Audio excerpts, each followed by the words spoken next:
Hujambo msikilizaji na mtazamaji wa idhaa Kiswahili ya BBC. Karibu sana katika idhaa yetu. Na moja kabisa leo hii basi kwa namna ya pekee kabisa unaweza kushangaa muda umekwenda lakini hakuna kuchelewa.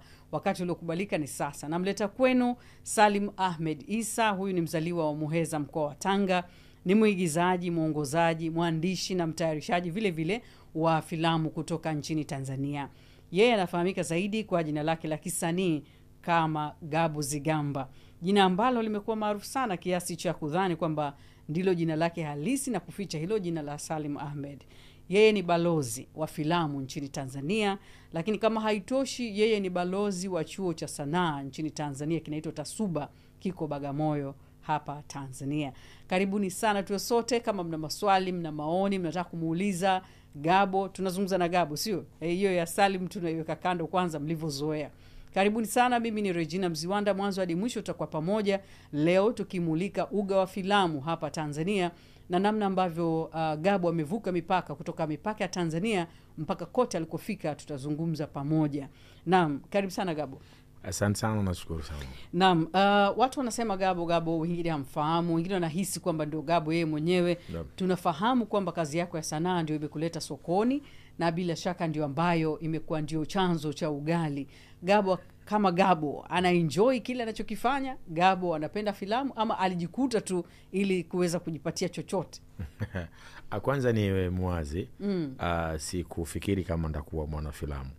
Sikufikiri kabisa. Mimi nilikuwa napenda sana sheria na nilikuwa najua siku moja nitakuwa mwanasheria mkubwa kabisa nchini. Lakini haikuwa hivyo. Majukumu yakanipa mimi maarifa mengine stahili kwamba nini nifanye ili watu waliokuwa mgongoni mwangu waweze kula. Sasa hapo ndo nikajikuta kwamba nimejikita vile hivyo. Ukaizika ndoto yako. Nikaizika ndoto yangu. Unahisi kwamba haiwezi kufufuka kwa sababu wakati bado unao na umri unaruhusu, nguvu unazo, nafasi pia ya kuweza kujilipia unaweza? Ni kweli unachokisema, lakini wacha sheria niifanye ndani ya sinema. Kwa sababu saizi na enjoy na nafurahi kile ambacho nakifanya na najuta tu kwa nini nilichelewa kuingia kwenye tasnia ya filamu. Yeah. Majukumu hayo yote mazito unayabeba vipi? Kwa sababu tunakuona wewe ni mwandaaji, mwandishi vile vile, mtayarishaji, balozi wa filamu Tanzania na vile vile wa chuo kile chenyewe kinachopika wasanii sana Bagamoyo Tasuba wanasema. Ukiwa balozi wa filamu Tanzania, kazi yako kuu ni ipi? Kazi yangu kuu kwanza ni kueleza mazuri yale yanayofanywa na bodi ya filamu. Hilo ni kazi ya kwanza. Lakini kazi ya pili pia ni kutengeneza bongo zenye tafakuri jadidi, kwamba wapi tulipo, tunaenda wapi, kwa nini tunakwenda, tunachelewa kwa sababu gani, nini kifanyike. Na kingine cha mwisho ni kuhakikisha tunafanya mahusiano mazuri kati ya filmmakers na bodi yao ya filamu. Sasa kwa ufupi tuambie hayo ambayo umedadavua punde tu, kwamba wapi tulipo, tunakwenda wapi na nini kifanyike. Kwa ufupi kwamba ukiitazama tasnia ya filamu inataka nini katika hayo matatu? Tasnia ya filamu cha kwanza inachotegemea sana ni uwekezaji. Lakini wakati uwekezaji unakwenda sambamba na sera ya filamu ikae vizuri sasa ambayo imetengenezwa na serikali ya Tanzania. Kikaa vizuri hii, manake hata wawekezaji pia watajimwaya hapo ndani kuhakikisha kwamba nini wanakifanya na kinarudi vipi. Kwa sababu hii sera bado haijakaa vizuri. Kwa hiyo ikikaa vizuri, naamini kabisa vitu vitakuwa vizuri zaidi. Na naona na Mheshimiwa Rais ameliona hilo mapema, na ndio maana pia alitutuma baadhi ya wakilishi kuelekea huko Korea. Lakini najua tumekwenda kwa mafungu. Awamu ya kwanza imekwenda, itakuja awamu nyingine na nyingine na nyingine. Hili wameshaliona namna ambavyo wanaona tuna uhitaji wa wawekezaji. Lakini wakati wa wawekezaji wawe sambamba na sera zikaa vizuri. Ukitazama hawa wawekezaji mnaowafuata Korea, wanakuja kuwekeza kwa maana ya fedha ama mnakwenda kuwatafuta ili wawekeze namna gani? Kwa sababu ukiangalia lugha nayo lazima tuende sawa. Kikorea ama Kiingereza ndio kitakachotumika zaidi. Lakini wao watafaidika vipi na filamu kutoka Tanzania? Kwanza kabisa, wakati fikra yao inaamini kwamba kwenye teknolojia, hata kwenye utengenezaji wa magari, wakati wamekubaliana hivyo, basi waongozaji wa sinema walipeleka majibu ya sinema iliyokuwa imeingia sokoni na fedha ilizotumia na fedha zilizopatikana. Kwa hiyo wakajikuta kwamba ili waweze maintain kupata pesa ambao wameipanga kwenye magari, lazima watengeneze magari 100 ndio yanaleta thamani ya sinema moja.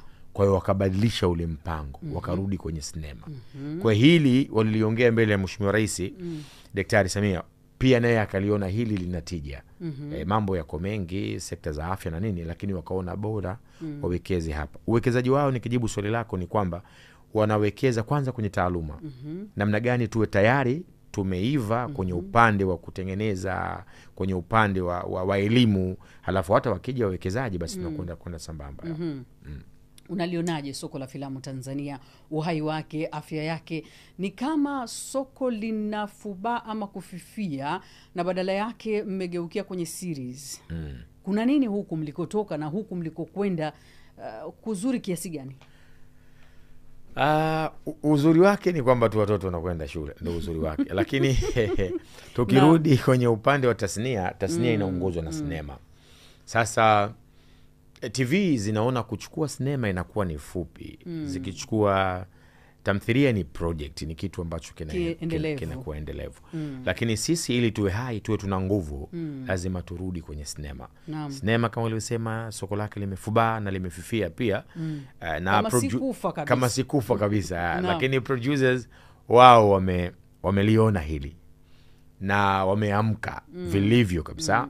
Niseme na niwe muwazi kwamba tumejipanga kwelikweli, kwa sababu ni kilio cha muda mrefu, pia hata cha walaji wa product zetu. Ni kilio cha muda mrefu. Kwa hiyo tunarudi na soko litarudi kwa kasi kama si kishindo. Munapozungumzia soko kurudi kwa kasi na kishindo kikubwa, vipi utamaduni wa Tanzania au Afrika Mashariki yetu? Kwa sababu unapoangalia filamu lazima uangalie na mtoto, mkweo, babako, mamako, wote mfurahie kile mnachokiona, badala ya kuona mambo ambayo kwa kweli hayastahili kuonekana hadharani, badala yake alitakiwa yawe na ufiche. Wakati mwingine haya tunayaona hadharani. Mimi pia niwe balozi katika hili, kuwaasa producers, ili mradi uweze kufanikiwa lazima kwanza uwe wewe, utengeneze asili yako. Asili ya Mwafrika, asili ya Mtanzania ni adabu. Tena adabu yenyewe si ndogo, aushi na adhim kabisa.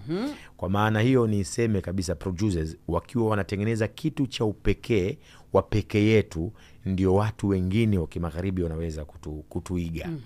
Lakini tukiwa hatufanyi hivyo, tutakuwa tunawaiga watu ambao sisi, na tutashindwa kujulikana sisi ni akina nani, kwa sababu tutakuwa tumepoteza hiyo asili yetu.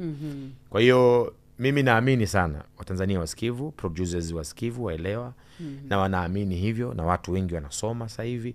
Kwa hiyo ili tufahamike duniani, lazima tutengeneze kitu unique, kwamba hawa ni wakina nani, mbona wako hivi. Kwa hiyo tukiwa tunazingatia kwamba lazima watu kaa sitting room waweze kutizama kwa rika tofauti muhimu. Naam. Nikiangalia wenzetu Nigeria wana Nollywood. Tanzania tulipata kusikia Bongo Movie. Ikaja ikawa na mtafaruku mkubwa. Tunakokwenda, utambulisho wetu ni upi? Na ili mtu akija moja kwa moja labda kutoka nje anataka kuwatafuta wasanii ama waigizaji wa filamu Tanzania, shirikisho lao ni fulani, liko wapi na linafanya nini, uongozi thabiti na lenye misingi yenye kuelekezwa, nataka kufanya filamu hapa ni 1 2 3, nyinyi ndio mwe mabalozi waelekezaji vizuri. Kinachotushinda sisi kuwa na mwavuli moja nini? Kinachotushinda sisi kuwa na mwavuli huo niseme tu ni akili ya maamuzi. Kwa nini nasema akili ya maamuzi? Kwa sababu shirikisho lipo shirikisho, lakini ukiwauliza watu ambao wako kwenye shirikisho, wanakuambia shirikisho halina nguvu.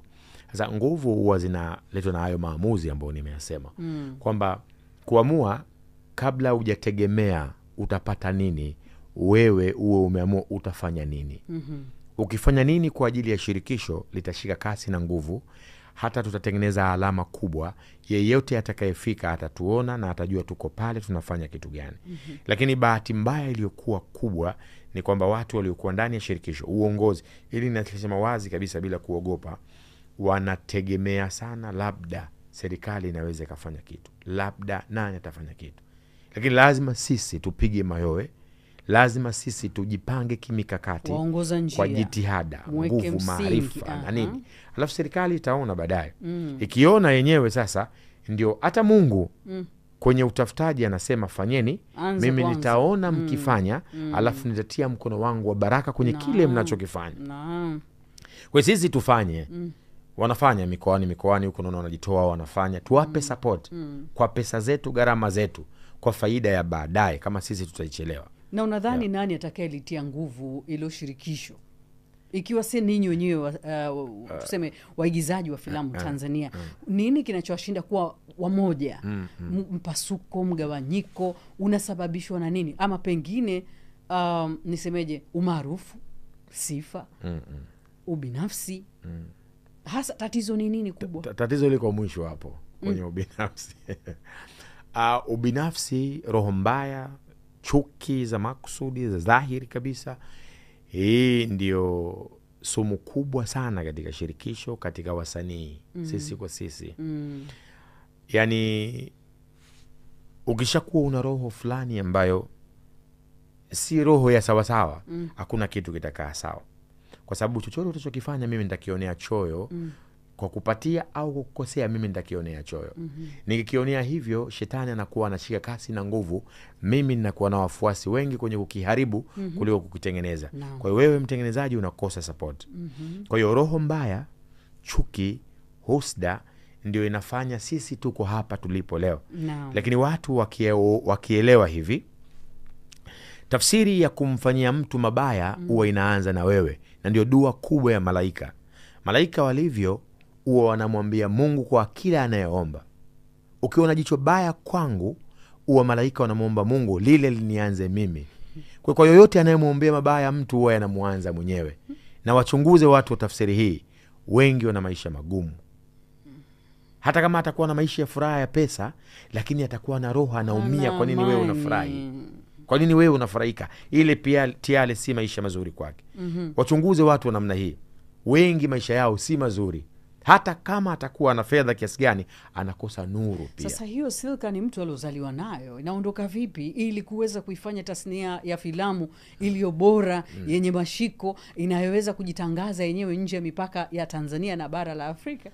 Kuondoka kwake ni maamuzi tu, maamuzi ya mtu binafsi, kwa sababu hivyo ni vita vya kifikra. Kwa hiyo mtu akiamua kutengeneza jibu la hesabu, inawezekana, kwa sababu watu wanasema, waliosoma, kwamba hisabati ina jawabu moja tu. Jawabu hilo linapatikana kwa kanuni maksusi wakati wa kukokotoa hesabu hiyo. Kwa hiyo watu wakiamua, kama mlevi tu akiamua tu, akilala mikesho sinywi hanywi. Tutarejea kwenye ujumla wake. Lakini hebu turudi kwa Gabo. Naam. Huyu Gabo mara ya kwanza kusimama kwenye filamu yake ya kwanza, hisia zake zilikuwaje? Alilala usingizi usiku akijua filamu yangu ya kwanza inatoka kesho, lakini alipopewa scene alizifanyia ama alitendea haki namna gani? Gabo huyu mpaka inatoka inatembea, anapata sasa mrejesho kutoka kwa waja kwamba shehe pale umeua pale ama ilikuwaje? Kwanza mimi nashukuru sana, yani kipaji changu kilikuwa kimeonekana mapema sana, lakini waliokiona kipaji ni wafanya biashara, manake waliona hii ni biashara. Kwa sababu kwa mfano wakati naambiwa sinema ya kwanza nicheze, directors, scriptwriter hawakuniona mimi, na mwekezaji alipokuwa anasema nataka huyu acheze aapie, wao bado walikuwa wanaona mimi waniweka wapi. Kwa hiyo nikawekwa sehemu ya kuwekwa tu, lakini kwa bahati iliyokuwa njema kwa upande wangu, niliipa thamani kubwa, niliitendea haki kiasi kwamba wao pia walichokifikiri hakikuwa. Nikawashangaza, lakini hawakushangaa wao peke yao. Baada ile kazi kutoka, iliniambia kwamba mimi kweli nina kipaji na ninachokiamini niendelee kukiamini. Mpaka leo hii huwa nasema mara nyingi sana, kutengeneza tu ugomvi hivi kwamba mimi ndio namba 1 na mimi ndio namba 2 na mimi namba 3. ukitafuta namba anza kwenye 4 kuendelea mbele, na ukiona ya kwako ni 1 au 2 basi njoo mezani tufanye majambo ya wafurahishi wa Tanzania, kwa sababu hii ni taaluma. Ukisema mimi ni mjuzi wa mpira, inabidi tukuone kwenye mpira. Ni taaluma ya wazi inaonekana. Mashallah. Naam. Wewe unatajwa kwamba ni mwigizaji bora wa kiume katika tamasha lile la Sauti za Busara ZIF kwa mwaka 2016, 17 na 18 vile vile. Na uigizaji wako umekuwa ukiwavutia wengi bila shaka. Umejitaja namba 1 mpaka 3 hapo. Mwingine ajitafute kuanzia 4 huko. Sasa siri ya mafanikio yako ni ipi, Gabo? Siri kubwa ya mafanikio yangu mimi kwenye upande wa hii kwenye hichi ninachokifanya ni nidhamu. Nidhamu yangu mimi ni kubwa sana na naiamini nidhamu yangu. Lakini kingine kwenye nidhamu kinakwenda sambamba na subra, kwa kuamini ninachokifanya. Kwa sababu si kila mbegu unaoipanda leo inamea kesho leo na vitu kama hivyo. Kwa hiyo nimekuwa na subira sana sana. Na hapa nilipo nahisi kabisa ninaidai. Naidai sana kwa taaluma ambayo kubwa naifanya. Naiwekeza. Kwa hiyo mimi niseme nidhamu na subira. Ubatizo wa Gabo ulikuwa kuwaje? Kwa sababu tunajua Salim Ahmed Isa, lakini Gabo akasimama kidedea na ndio jina lako sokoni. Mimi huwa nikiwaambia watu wengi wanaona kama labda nimejipanga hivi au naongopa. Lakini huu ndio ukweli wa ili jina lilipatikana wapi. Jina la Gabo lilikuja kwa maana ya nchi. Unajua Gabon. Kwa hiyo nikaitwa N peke yake kabaki Gabo. Nilihisi mimi ni sauti ya watu wenye sauti zisizosikika. Ile wanasema voice of voiceless. Kwamba mimi kwa sauti yangu moja nitapresent sauti za maelfu ya watu waliokuwa nyuma yangu. Kwa hiyo ili niweze kulifanya hivyo lazima niwe mkubwa. Kuwa mkubwa ni nini? Ni nchi. Kwa hii ni Gabon. So Gabo huyo akaamua kulibeba hilo jambo. Kwa nini ulichagua? Ni wewe mwenyewe ama ulipewa? Ni mimi, sikupewa. Ulichagua mwenyewe. Yaani hiyo Gabon. Kwa nini Gabon na sio Tanzania ukajiita labda Tanzanini sijui? Kwenye swala la sanaa au uchaguzi wa hivi na ilikuwa ni Afrika, kwa hiyo sikuona kama nitakuwa haina tabu yoyote.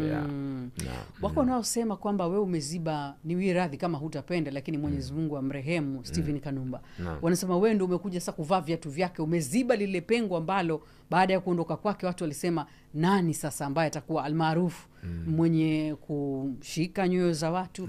Lakini Gabo umekuja kutosha, na hatimaye unazihesabu hizo namba kwamba wewe zote umeenea 1, 2 mpaka 3. Nikizungumza kwenye upande wa namba, maana yake nakuwa natengeneza tu chachu ya watu waweze kwa sababu si kila mmoja anapenda ukisema hivyo. Najua Vita hiyo. Lakini uzuri wa vita hivyo sira zake ninazo. La kwanza, lakini kwenye kuvaa viatu vya marehemu Steven Charles Kanumba, niseme kwamba yeye alikuwa na mazuri ambayo anafanya na alifanya kwa hiyo bendera pale alikwenda kuisimika. Kwa hiyo palikobakia ni watu sasa kuendeleza pale kwa umoja wenu. Kwa hiyo mimi niseme kwa umoja wa wana industry. Mara nyingi tunaonekana sisi tu waigizaji, lakini kuna watu wanafanya makubwa sana waliokuwa nyuma yetu. Kwa hiyo niseme kwa umoja wetu tunaweza kuwafuta machozi hasa watazamaji, watu ambao walikuwa walaji. Kwa hiyo naamini kwa si peke yangu, ni wengi ambao tumeamua kuliziba hilo pengo. Muungwana mara zote huwa hakubali sifa. Mara zote atakwepa tu. Lakini shekhe, wanakutaja wewe Gabo, unashafahamu kwamba umefanikiwa kwa kiasi kikubwa kuweza kuchukua ile nafasi, lakini unaweza ukajipima labda kwa nini? Ni kipawa ulichojaliwa, umesema subra uliojaliwa na Mwenyezi Mungu, lakini nidhamu nayo ni dawa katika jambo lolote kwa mwanadamu. Sasa kikubwa kipi ambacho unahisi, kwa nini wakakuweka pale kwamba huyu sasa ndiye iconi yetu sisi Tanzania kwamba amefanikiwa? Ukiacha hayo ndio yatangulia. Sawa. Ukweli ni kwamba marehemu yeye alikuwa mbunifu hivi, mnyumbufu. Kila script ilikuwa inakuja anajaribu kuivaa. Kwa hiyo hili limechukua muda mrefu sana kwa mtu ambaye wa kawaida namna ile. Kwa hiyo mimi labda wananifananisha kwa sababu mimi mara naweza nikawa Mmasai na kila mmoja wakubaliana kwamba huyu bwana ni Mmasai, lakini pia na uwezo wa kuwa Mmakonde na kila mmoja mpaka mwenye kabila lake akasema yule ni ndugu yetu. Umenifahamu? Hivi kuna tamthilia naifanya ni Mpemba haswa na watu wote wanasema ule bwana amechelewa tu kusema, lakini yule ni Mpemba siku nyingi. Kwa hiyo hivyo unyumbufu na ndio sanaa inataka hivyo. Usikae tu ukawa kama umegongewa msumari hapa. Sasa Gabo tumeona na kusikia utekelezaji utafuata. Idris Elba tumesikia amepewa ekari zipatazo 80 kujenga studio ya kisasa za filamu huko Zanzibar. Unadhani hii itasaidia kukuza soko la filamu la Tanzania? Lakini ninyi wenyewe mlioko hapa mnajisikiaje? Uwezo huo hamna? Au hawa wawekezaji wakija hamuombi kujengewa hivyo viwanda vya filamu? Hapo tuchekeche kidogo. Ni mwekezaji sawa. Vipi kuhusu ninyi basi katika hao wajao kwamba wawekezaji na wao umetoka kupokea wageni leo? Ndiyo. Nini mnachotaka kwao? Kikubwa ni kwamba kujifunza nyuma ya mtu ambaye ametangulia si dhambi. Si mbaya. Lakini sasa ni kwamba tukiingia kwenye hawa wawekezaji na kwenye hivyo wanavyoviweka, asilimia kubwa ya watu ambao inabidi wawepo chini ya hao wataalamu wawe ni akina sisi. Naam. Yani tukiwa hivyo tunaweza kufanikiwa kwa kiasi kikubwa. Lakini ikiwa nje ya hivyo itakuwa ni kitu cha ajabu sana kuwapokea watu hao alafu kuwaacha wao wafanye. Kwa mfano peke yao. Kwa mfano wakiwa director, anayemuassist director lazima awe Mtanzania. Akiwa DOP atakayemuassist awe Mtanzania. Yani kila department akiwa ni Mtanzania ndio ana assist. Kwa maana ya kwamba tunaweza tukafika mbali sana kwa miaka kwa muda mdogo. Manake huyu naye anapikwa. Na anaiva vilivyo. Umenifahamu? Na ana uwezo wa kufanya vikubwa kwa sababu mtu anayeassist yeye ndo kila kitu. Umenifahamu vizuri? Katika ukurasa wetu wa Facebook kama nilivyokuambia tuko live, basi Maneti Magongo Kione anasema yuko Iringa Uluti, anasema uko vizuri Gabo. Asante. Kihengu Nyamhanga unatuwakilisha vizuri Tasuba kaka. Huyu najua yuko Bagamoyo ama pengine yuko Kokoti lakini kapita Tasuba. Latifa Mkupasi anasema uko vizuri Gabo. Martin Petro Ngokolo, napenda sana movie zako. Bonisi Andre Nganya anasema halo, tuko pamoja. Nasema asante kwa kuwa mnaendelea kufuatilia, lakini nasema Azi Nyamzi yuko wapi? Anasema niko ndani Nairobi, niko vizuri nafuatilia live. Asante sana. Abdalla Mfaume wa Dar es Salaam Tanzania anasema Gabo ni bonge moja la msanii. Anasema huna nyota ya kuonekana, she kweli? Inawezekana. Mtazamo wake. Amos Jackson Agustino, Gabo mtu na nusu aisee. Mrithi sahihi wa Kanumba. Felix anasema tunakutambua sana kaka, tuko pamoja, tunafuatilia. Washabiki zako Sheikh, watu wamefura huko Saif Suleiman anasema huu ni upande wako mwingine. Wanatafuta kujua renki yako katika karate. Maki nafahamu hili, huyu ameniwahi maswali yangu yako mbele. Naam. Siri hizi zinasemekana ama haziwezekani? Upande wa renki ya karate kuisema hapa wacha niache. Maswala ya ni sama mtu anasema bwana tunajua una bunduki, unatumia bunduki aina gani, iko wapi? Itakuwa kidogo mtihani. Tuwe radhi safe bwana. Asante sana kwa hili swali, lakini ingekuwa ana kwa ana labda ningemwambia. Abdalla Mfaume wa Dar es Salaam Tanzania anakuambia wewe ndo vile tena uko vizuri, lakini Amos Jackson anasema Gabo mtu na nusu bwana. Basi Amos asante sana. Ukiendelea kuyaweka basi tuende sawa sawa. Yote 9-10 Gabo, umeona namna ambavyo watu wanakufuatilia, wanafurahia kile unachokifanya. Na zaidi ya yote katika safari yako ya uigizaji, changamoto gani kubwa zaidi uliowahi kukutana nayo ili kufundisha nini? Kwa sababu kila changamoto inafunzo inayoacha nyuma yake. Naam. Kitu kikubwa nianzie kwenye mafunzo. Ukitoa hiyo changamoto. Yaani mimi baada hizi changamoto kitu nilichojifunza ni kwamba kutokata tamaa kwenye kitu ambacho wewe unakifanya. Kwa sababu kwa changamoto ni nyingi sana. Kama unakata tamaa maana yake leo sijui ningekuwa nani na ningekuwa sina hadithi sahihi ya kuweza kusimulia. Kwa hiyo ile subra, na kutokata tamaa kwenye kile ambacho ninaamini kama ninakiweza na kipo ndani yangu, basi leo ndio kimenifanya niko hapa kwenye studio hizi. Lakini changamoto ni nyingi sana, yani changamoto bwana ni nyingi za kaliba tofauti. Zote zinakufuata wewe mtu mmoja. Lakini Gabo, unaona vipi miaka 10 ijayo tasnia ya filamu Tanzania itakuwa na uhai, afya kiasi gani, na unafikiri ni hatua gani zinapaswa kuchukuliwa ili kuyafikia hayo maendeleo tunayotamani kuyasema, kwamba tunaiona Nollywood, tunawaona watu wa Hollywood huko, miaka watu wanazeekea humo, ndio kazi hasa ya kuweka mjini. Vipi ninyi miaka 10 ijayo tuwaone wapi? Mimi niseme hivi kwamba kwa miaka 10 ijayo Tanzania inawezekana ikawa tishio kwenye upande wa filamu. Kwa sababu kabla mipango haijaanza tayari watu wana mipango yao kichwani. Na serikali zao. Kwa hiyo niseme tutakuwa tishio sana. Lakini umeniuliza kama umeniambia tutakuwa wapi, alafu kuna swali lingine ukauliza hapo nimesahau. Maana kwanza nataka nifahamu kwa sababu tunawaona hao wa mataifa mengine, tukichukulia mfano wa Nigeria tu hapo ambao wanatuburuza kweli kwamba wao wameweza wana nini sisi tushinde tuna nini, kwamba tuna ule ubinafsi na kadha tunasikia yanasemwa na ndio njia ya kujifunza. Tukiviacha inawezekana tukapasua katika miaka hiyo 10 tukawa na sisi tunatajika katika ramani ya filamu na tasnia hiyo. Ameni nakwambia, kwa sababu kwa mfano miaka ya nyuma ilikuwa sinema zilizojaa sana zilikuwa ni za Nigeria. Kwa watu hawakuandamana, watu hawakusema chochote, ila tu walifanya sinema zao kwa wingi, watu wakazisahau sinema za Nigeria.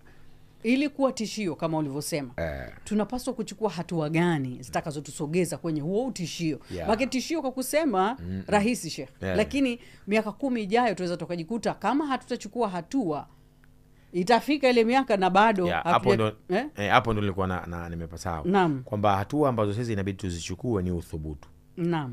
Wa namna gani katika nyanja zipi? Uthubutu wa kwamba kwanza tunaweza kujiamini, tunaweza. Alafu kuvua ile kulalamika, unyonge. Tuuvue ule unyonge wa kulalamika. Tukiuvua uthubutu wetu utatamalaki. Umenifahamu? Lakini pia na watu wenye ngazi za juu, hao wenye mamlaka ya kusema, basi wewe wana maamuzi ya kuamua. Unajua kuna maamuzi ya kuamuliwa na maamuzi ya kuamua. Ninyi wenyewe kama shirikisho. Yani watu wanaamua. Hivyo ndivyo inatakiwa iwe, na iwe hivyo bila kupindisha chochote. Gabo, una mawazo ili si swali langu. James Christian anasema ungefanya international film ungesonga mbele zaidi. Mtazamo wako ni upi kwenye hilo? Ndio uthubutu tunakuja. Hujawahi kufikiria kufanya hivyo? Nishafikiria, nishafanya. Mimi nimefanya sinema ya Momwindi na Dr. Keru. Ni story ya mwaka 60 huko 61. Nakumbuka. Nimeifanya ile sinema kwenye nchi zilikuwa zinanyang'anyia ni nchi 40. Sinema yangu ilikuwa ya 41. Na kitu ambacho ilishindwa ile sinema ni kwenye upande wa production. Kwa sababu sinema ile ni sinema ya miaka hiyo. Kwa kuvaa ule uhalisia ilikuwa si kazi ya rahisi. Kwa hiyo ilikuwa kazi ngumu, ya maana ya kwamba tuwe tuna misuli ya kuweza kufanya. Kwa hiyo kwa uthubutu wangu tu wa pesa yangu ya mfukoni nimeweza kushika nafasi ya 41 kwenye nchi 40. Manake kama kungekuwa kuna mtu amewekeza, mimi nilikuwa ni namba 1. Kwa hiyo tunaweza, na uthubutu upo. Kwa international si soko rahisi, ni soko la watu, big sharks, watu wanatizama hapo. Hapo kuna pesa hapo. Kwa hiyo si lele mama hivi, lazima kidogo ufunge kibwebwe kweli. Kwa hiyo mimi binafsi yangu nimejitahidi sana, na si mimi, watu wengi wanajitahidi na wanapigana. Ndio maana ulivyonitajia hiyo miaka 10 nakwambia uhakika tutakuwa tumefikia na tutakuwa tuko mbali sana. Inshallah Mungu atupe umri tuweze kuyaona hayo yasemayo, na si haba tuasubiri inshallah. Kwa sababu ni kiu ya Watanzania wale wengi Afrika Mashariki vile vile. Kwa sababu Afrika Mashariki ni kama tunategemeana. Tanzania wakiwika, upande mwingine nao wanajifua zaidi kuweza kuhakikisha kwamba wanakuja kuwa piku. Kwa hivyo kwa vyovyote tunakwenda. Haya.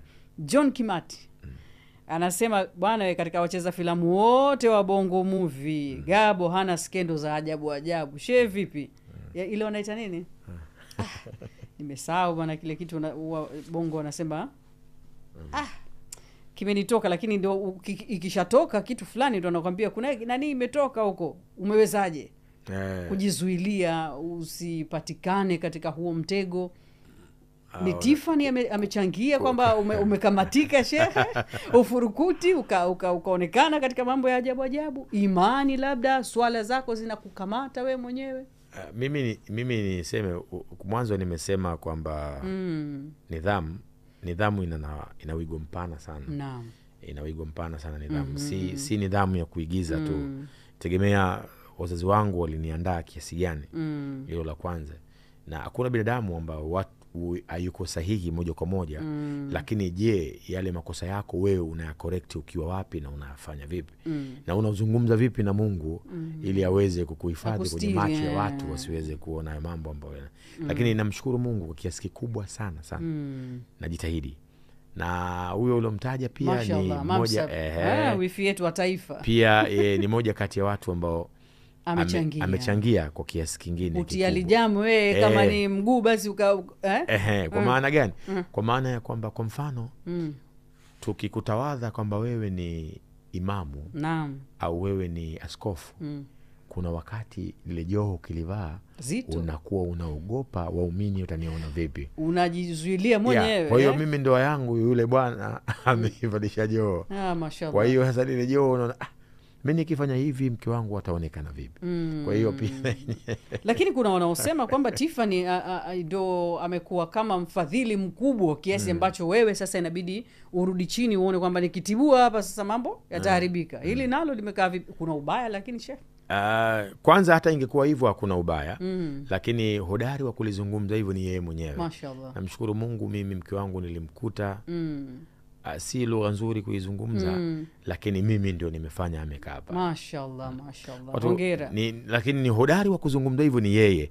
Akiyazungumza yeye anakuwa na ithibati yake inakuwa nzito kidogo. Umesikia unataka umtie kwenye filamu sheikh. Unajiamini una kifua sheikh. Kifua hasa cha kusema Tiffany aingie. Hapana, hawezi kuingia, na kuna engo nimemchagulia akae. Kama mke wa mtu akikaa hapo atapata heshima na hadhi na atatoshea, lakini si kwenye filamu. Nilikuwa leo nikuulize mara tatu. Kwenye filamu hapana. Naam, Alinoti Ramadhani anasema ninawafuatilia nikiwa Michigan, Marekani. Ndio. Asante sana Alinoti. Lespicious Joseph Kiamani nawapata nikiwa Geita. Ndio. Kule Tanzania. Asante sana. Bandola anasema aise, kwa hakika hayo mambo ya nini ile tunasema skendo hakuna. Kwa kweli. Haya, sasa tuendelee zaidi Gabo. Naam, kujafua hali ya hewa. Naam, kuna wakati wote ile kazi yako ulijutia kuchukua jukumu fulani, lakini kulikuwa na sababu gani zilizokufanya ujute? Ushawahi kujuta? Kujuta nimewahi. Umewahi kujuta? Si vizuri sana kuzungumza vitu ambavyo tayari umejuta na umuomba msamaha kwa Mungu. Ndio. Lakini mimi bwana siwezi kutaja moja kwa moja, lakini niliingia mkataba fulani na kampuni ya kufanya tangazo lilikuwa la pombe. Sasa mimi nimetoka kwenye mifupa ya wazee ambao wametamalaki sana na mambo ya Mungu, kindaki sasa, lakini sikufanya kwa makusudi ya kabisa, kwamba ilikuwa tayari mimi ni muungwana niliokuwa nimezuirika kuomba, haramu kwangu kuomba. Sasa nikawa nimeshikika kabisa, sina cha kufanya. Ikawa kimfacho mtu chake. Natakiwa mimi natakikana kwenye hilo tangazo la pombe. Basi mimi nikamwambia Mungu, katika mitihani ulionipa mimi nimeushindwa, nikafanya lile tangazo. Kufanya lile tangazo bwana, watu wote wakaja juu, kwa sababu kwenye upande wa taaluma yangu nyingine mimi ni mwalimu Islamic. Kabla sijakuwa huko. Ndio. Sasa watu imekuwaje haiwezekani hii, mbona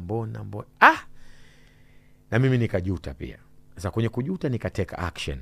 Madarakani alikuwepo Mheshimiwa Jakaya, mke wake ametoka umra. Naam, wakati huo nikamfuata, sijui niliingiaje Ikulu. Wewe bwana pana process, pana utaratibu, lakini mimi nilikuwa niko ndani kwenye viti vya Ikulu nimekaa. Unamngoja. Nikamwambia msikilizeni yule. Sijui niliingiaje, nakwambia. Sina mtu wa kunishika, sina rafiki wala jamaa yoyote. Kilichokupeleka Sheikh? Ni kwenda kumwambia bwana, mimi nimefanya hivi na hivi na hivi, na baba yangu anataka kunipa radhi. Kwa hiyo hili lisinikute, na kuomba useme neno. Kauli unayo na unaweza kusema Kwa baba sasa. Kwa baba kwenye kila sehemu, ili yatulie yale mambo na mabango yashuke. Manake nilikuwa na mabango mji mzima. Wewe ile pesa watu ulikuwa unairudisha vipi kama? Mimi kuirejesha siwezi, nishaila pesa na iliyobakia inanikidhi mwenyewe. Kwa hiyo kwa hiyo nashukuru Mungu iliwezekana. Mama alizungumza. Na mama alizungumza, ikapita, ikawezekana. Na mshukuru Mungu mpaka leo. Mzee wako mambo yakawa mazuri. Na nimemzika salama. Mashallah. Yuko radhi na mimi. Pole, lakini onekana mtukutu, sema tu ni mambo yanayokushika. Naam, filamu ipi ambayo unaikumbuka na umeifanyia kazi ambayo kwako kwa hakika imekuwa ni muhimu sana, na unaweza ukatueleza sababu ya msingi hasa? Filamu ya Safari ya Gwalu. Ingawa watu walinifahamu kwenye sinema ya Bado Natafuta, ila Safari ya Gwalu ile nikirudi elimu ya msingi, kuwafundisha watu umuhimu wa elimu. Ile ni sinema yangu, yani niseme ni sinema yangu pendwa na sinema yangu kubwa sana, kwa sababu watu wanaojua filamu duniani ilichukuliwa ikaenda kuoneshwa kwenye festival Korea, tena ni mara 3 mfululizo.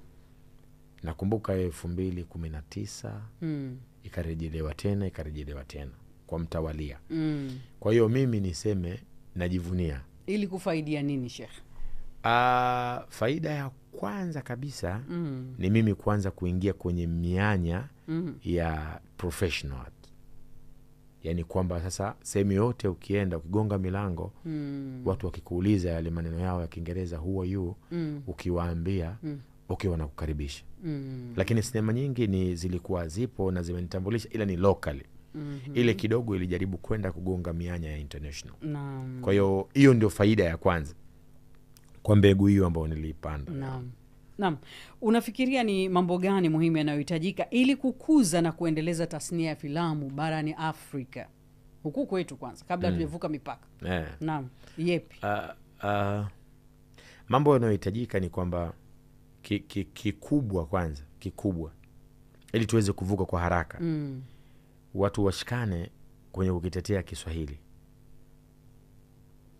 Wakitetea Kiswahili, sauti ya Kiswahili inaweza kutupeleka mbali sana. Bahua. Naam. Kabisa. Hilo ni moja kwa upande wa lugha. Kiswahili kisongeshwe. Yepi mengine? Kwa sababu tukienda na makando yetu tutatoboa kweli Sheikh? Hatutoboi. Of course awe makando yawe mbali. Manake watu kwenye vita wanazungumza lugha moja, hata kama hawaongei ndani, lakini wazungumze lugha moja. Kwa hiyo kwenye vita hilo nimelichukua Sheikh. Naam. Wanasema hakuna upuuzi kwenye upuuzi mtupu. Manake burudia hiyo. Yani hakuna upuuzi kwenye upuuzi mtupu. Kuna ya kuzingatia. Unavyomwambia mwanao usiwe mpuuzi, lazima apatikane huyo mpuuzi ili umwambie usiwe kama yule. Asingekuwepo maana yake isingefanya kazi ile, sio? Kuna mazingatio. Hili nimechukua Sheikh. Wewe Swahili nimelichukua. Na kuna kiu hapa ya kutaka kujua kazi za kimataifa ama ushirikiano na waigizaji wa nje. Kuna kazi yoyote tuitegemee ama ule kushaifanya? Kazi za mashirikiano na watu wa nje zipo. Naam. Zipo. Na nilizofanya pia zipo. Umefahamu? Lakini pia mipango ya kufanya kazi Disemba na watu wa nje ni kazi kubwa ambayo ndio tunasema vita huwa vitangazwi. Vinabidi vinaonekana tu watu wako vitani. Ukianza kutangaza watu watakusoma ulivyo, washinde vita vyako. Kwa hiyo Disemba, Mungu akipenda, tunaingia katika uwanja wa vita kufanya kazi ya kimataifa. Disemba. Inshallah. Kwa hiyo hapo kidogo tunasema umezungumza lugha fiche. Utaki leo uanze kuwaonesha watu. Mara alifanyiki jambo. Naam Gabo, ni ushauri gani unaweza kuwapa waigizaji watarajiwa barani Afrika ambao wanajaribu kupenya katika soko la filamu Afrika Mashariki na Kati? Bila shaka una washabiki wako huko. Mimi kitu ambacho naweza kuwaasa watu wenye hizo ndoto, wawe na matarajio makubwa kwenye ndoto zao, kuliko kinachoonekana usoni, kwa sababu imekuwa bahati mbaya sana kwenye zama tulizokuwa watu wanatizama sana maslahi. Ukitizama maslahi kuna uwezekano usifike. Kuna uwezekano ndoto zako zikaishia njiani. Uwezekano mkubwa huo upo. Lakini wewe ukiwa na matarajio makubwa kwenye kile cha kwako, lazima utajitoa kwa hali na mali katika hizo jitihada, maarifa makubwa sana, na utafika. Lakini watu wamekuwa bahati mbaya yake wanatizama maslahi. Okay, mimi napata nini kwenye hichi? Ikiwa hivyo kuna uwezekano usifanikiwe, kwa sababu lengo mama alisafishi njia. Yani kwa sababu una malengo haya ndo njia iwe nini? Sio kweli. Sio kweli kabisa. Kabisa. Naam. Kuongezeka kwa vyombo vya habari vya kidijitali na mifumo ya utiririshaji kumeathiri vipi kazi yako na tasnia ya uigizaji ama soko la filamu Tanzania? Athari kubwa maana yake nimesema kwenye Kiswahili. Kutumika Kiswahili kwenye kazi hizi kumetengeneza mazingira fulani tukaonekana sisi bado hatujui. Kwa sababu watu wanajua, wako mbali, zikachukuliwa sinema zao, halafu zikawekwa lugha za Kiswahili, wanaita dubbing. Kwa hauwezi kufananisha kazi hiyo na kazi yangu kabisa, kwa sababu wale wako mbali sana, wameniacha mbali. Kinachowanusuru waonekane wao wazuri ni ile lugha ya Kiswahili. Kwa sababu mtu anazungumza Kizungu, umeweka lugha ya Kiswahili, anazungumza Kihindi, umetia lugha ya Kiswahili, anazungumza Kituruki, umetia lugha ya Kiswahili. Kwa hiyo watu wanapenda, wanafuatilia kutokana na ile lugha ya mama. Umenifahamu? Kwa hiyo sisi tumekuwa tumekaa tuna hang tu, tunaonekana mbona kazi zenu sio kama hawa. Wale wamefika kabisa, sisi bado tujafika pale. Kwa kinacho wanusuru ni kile Kiswahili. Kwa hiyo sisi tumebaki tunanungunika tu. Na manunguniko yetu sisi hayafiki popote, kwa sababu haimdhuru mbuzi kuchunwa baada ya kuchinjwa.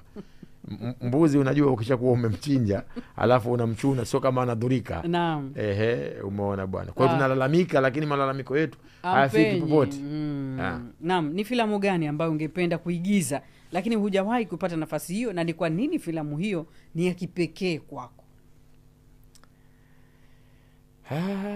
Ni filamu ambayo ningependa kuigiza ni filamu ya asili. Napenda sana culture. Na kwa nini? Kwa maana ya kwamba ina uwezo wa kunitambulisha sana, kwa sababu naamini sana katika asili. Kwa nature ile inaweza kunitambulisha pakubwa sana duniani. Kwa sababu unawezekana wewe ukafanya kitu lakini usimzidi Schwarzenegger. Usimzidi American. Lakini unaweza ukamzidi American kwa kitu chako wewe cha kipekee. Nakumbuka mimi nimeenda Korea, mimi nilikuwa navaa Kimasai. Watu wote walikuwa naomba kupiga picha na mimi. Hawapigi picha na mimi kwa sababu mimi Gabo, no, wanapiga kutokana na ile nguvu ya asili yangu. Umeona? Kwa hiyo mimi naamini sana katika hapo. Naam, tukitazama hapo kwenye uasili, unaweza kuchangia mawazo yako kuhusu uwakilishi wa hadithi na tamaduni za Kiafrika katika sinema? Naweza. Ama ndio yale unaficha kwamba wasije wakaona njia zangu wakaniacha? Uwezo huo ninao. Lakini kusema hapa kwenye unashindwa. Hapana. Lakini unachukuliaje ufundi wako ili kubeba uhusika? Kuwa unatumia mbinu gani kuhakikisha unauvaa ule uhusika? Ni yale kwamba niseme bwana mimi nafanya hivi na hivi, alafu watu wakopi wa paste wawe mbele yangu. Sasa umesema tuache ubinafsi shehe. Huo sio binafsi. Huo sio binafsi. Mbinu za kivita. Sio binafsi. Kwa sababu ukitaka kujua sio binafsi maana yake hayo mambo yana darasa. Kwa hiyo ukikaa darasani basi kwa kusema ili nisifiche, watu wakae darasani. Kwa sababu kuna watu wengine wanaamini sana mimi na kipaji bila elimu akiendi. Kwa hiyo watu wakae darasani. Alafu wawe na hiyo subra, waamini kwenye kitu kilichokuwa ndani yao, wanaweza wakavuka. Sawa. Unamlinda vipi Tiffany na watoto wake ambao ni wako? Hasa ukizingatia tasnia zina changamoto zake. Kuwindana kuko kwingi. Kaonekana huku na zile scenes unazo cheza zile, mara unaonekana umeoa, mara hivi. Ukirudi nyumbani tabasamu kama lote au? Tabasamu hakuna. Na katika vitu ambavyo havipendwe au vizuri, hata vikiwa vizuri kwa macho ya watu wengi, ni hizo scene za namna hiyo. Yani kabisa. Na bora iishie hapo, sio tena uchukue ukaanza kuposti kwamba kwa tafsiri na promote inakuwa ngumu utakiwi zaidi. wewe labda afanye producer ama mwenye filamu yake.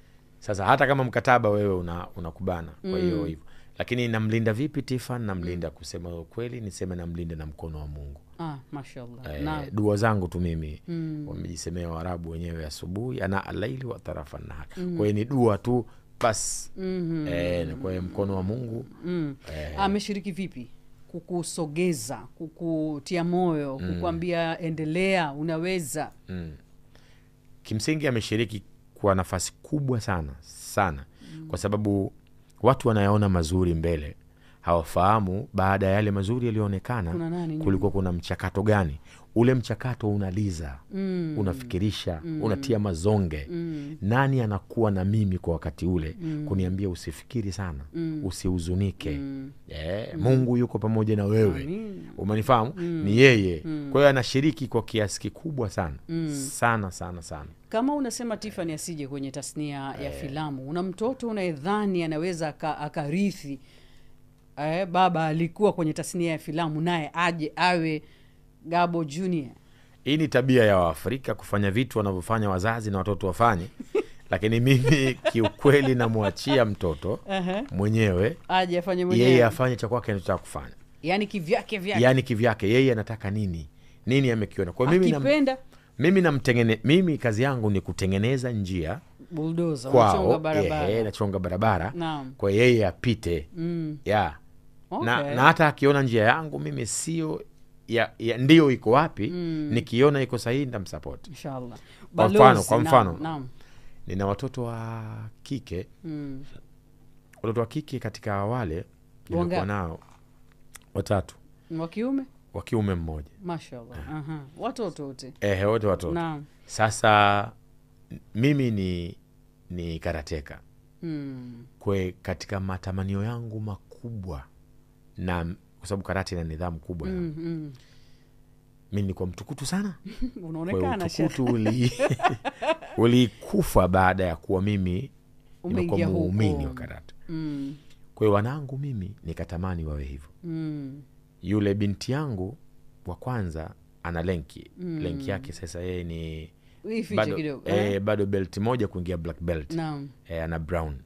Akitoka hiyo ndo anaingia black belt.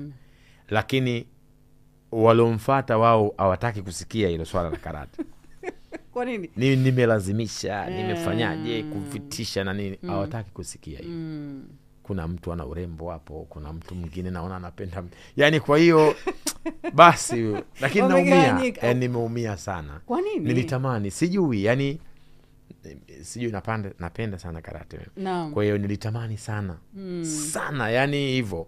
Kwa sababu unajua kwa nini? Kwa sababu hiyo ni ajira namba 1. Yani ukiacha defense, lakini ni ajira namba 1. Nakumbuka mimi wakati niko chuo Tanga, nilikuwa nakosa pesa ya kukidhi mahitaji yangu. Nikaenda kugonga kwenye English medium fulani hivi. Nikasema bwana, mimi nina taaluma hii. Moja kwa moja wakakuchukua. Nikachukuliwa. Nikawa napata pesa. Sio, umefahamu? Kwa hiyo hata wanafunzi pale tulikokuwa tunakaa hostel walikuwa wanatamani ile taaluma. Kwa hiyo pia wananichangia pesa. Kwa hiyo ukiachilia mbali defense, lakini ni ajira moja kubwa sana, kwa sababu si kila mmoja ana hicho kitu. Sasa tunapoelekea ukingoni, balozi wa filamu Tanzania, balozi wa chuo cha sanaa Bagamoyo, unaweza kuwaambia nini wanaokutazama Afrika Mashariki na Kati tunapoelekea ukingoni? Filamu kama filamu ni kitu cha kupigiwa mfano, tunapaswa kukienzi, tunatakiwa tukiendeleze. Kwa sababu gani hasa? Kwa maneno machache. Okay, kitu ambacho ninaweza kuambia na kuwaasa ni kwamba, kwa maneno machache sana, kwamba wakae wakifikiri filamu ni biashara. Basi hivyo tu, filamu ni biashara. Kwa hiyo ina uwezo kuwafikisha katika nchi ya ahadi. Kwa hiyo yote, awe mdau, awe mwana industry mwenyewe, awe atakavyokuwa, ashike tu filamu ni biashara. inaweza kumvusha kumfikisha nchi ya ahadi. Mashallah. Naam mtazamaji, basi nilikuwa na Salim Ahmed Isa, mzaliwa wa Tanga, huyu Muheza kule, lakini wanamuita Gabo Zigamba kwa jina la ugali, wanasema wenyewe, la kutafutia ugali, na bila shaka umemfuatilia na vyeo vyake ni hivyo kwamba ni balozi wa filamu Tanzania, lakini balozi wa chuo cha sanaa Bagamoyo. Asante sana kwa nyote mliotuma jumbe zenu katika ukurasa wetu wa Facebook, na vile vile basi matangazo haya moja kwa moja tutakuwekea katika ukurasa wa Facebook, tutaweka katika YouTube, tutaweka Instagram. Niseme shukrani sana kwa Esther Luambano ambaye amehakikisha kwamba haya mambo yanakwenda. Frankie Mavura, asante sana. Asante Omari Mkambara, bila kumsahau Esther na Muhisa, Veronica Mapunda. Kwa niaba ya Salim Ahmed Isa, mimi ni Regina Mziwanda. Mpaka wakati mwingine, mara nyingine, hapa hapa katika Nyota wa Afrika Mashariki.